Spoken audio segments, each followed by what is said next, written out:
Again, you're watching Kay Burley at breakfast. The endurance swimmer Lewis Pugh has set himself a challenge to swim where no human has so far ever ventured, a lake on the Antarctic ice sheet. The UN's patron of the oceans will swim a kilometre through super glacial water to raise awareness of the climate crisis and the continuing threat to ice caps from global warming. Delighted to say that Lewis joins us now from Cape Town. Hello to you, Lewis. Thanks for joining us on the programme this morning. Last time I saw you, we were at the races, I think, at Ascot. Now you're planning to swim in freezing cold water. What's all that about? Thank you so much, Kay. Yes, I'm heading down south to Antarctica to what we call a supraglacial lake. So a supraglacial lake is a lake which appears on top of an ice cap. Scientists have now found 65,000 of these in East Antarctica on the ice sheet. It's a manifestation of the climate emergency. I want to go down there, do a swim there, and then go to two nations, to Russia and China, to urge them to help protect this area. Under international law, 25 nations have to agree to protect this area. They've all agreed except Russia and China. So I'm going to do the swim and then straight off to Moscow and Beijing. You've also been to party conferences to try to get your message across, haven't you, to politicians? Are they listening? Yes, a lot of them are listening, but an awful lot of work needs to be done. You'll be aware that the climate change negotiations which took place in Madrid last week and the week before, to be honest, they were very, very disappointing. We now need action, and we need action very, very quickly across the board, all nations. And so it's going to be a very heavy lift for the United Kingdom government, which will be hosting the next climate change negotiations in Glasgow at the end of 2020. Yes, they will. Going back to the challenge that you're facing at the start of next year, though, what's going to be the hardest part for you? Well, the training is going to be hard. The thing about when you have swum in cold water, when you swum in really, really, really cold water, you never ever forget it.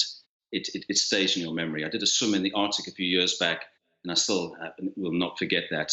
And so now the training, which I'm going to be doing in the Outer Hebrides, that's a tough stage where you have to spend a long time in very, very cold water preparing myself for the swim which I'm going to do down in Antarctica. How long are you hopeful that the swim will take if all goes according to plan? It is a kilometre. I mean, you can quite literally do that in your sleep, but not with these sub-zero temperatures. No, I mean, I pray it doesn't take any longer than 21 minutes. 21 minutes doesn't sound like a long time, but when the water is about 0 degrees centigrade and when outside the air temperature can be minus 30 degrees centigrade, it is absolutely freezing. You know, as soon as I dive into that water, it's a very, very dangerous environment. I've got to swim as fast as I can, as hard as I can.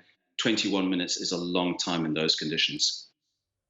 What made you think that this was the next good challenge for you, the next big challenge for you? Obviously, you have a look at the map and you think, oh, where can I go next to best highlight the challenges facing our planet? But why did you choose this one? I always look at when we try to decide which campaign we're going to do, we ask ourselves a very, very simple: is it big enough to matter? Is it small enough to win? Okay. And around Antarctica, there are a number of very, very important areas which really need protecting. As I mentioned, 23 nations have agreed to protect these areas. Just 2 still need to protect it. I think that it's really important, and I do believe that China and Russia, presented with the right evidence, will agree to protect them. And if we do that, we'll be creating a huge network of marine protected areas around the Southern Ocean. It's one of the most important areas of the world. If we get that right, that's a really good start to 2020. Okay, quick thought before I let you go. This advert that you've put in the paper, wanted, looking for young guns to train with polar swimmer, no tea breaks, with your contact details there as well. Who are you looking for? I'm looking for a number of different things. I'm looking for somebody who can swim hard and fast, really get me training really, really hard. I'm looking for somebody who's got the right attitude.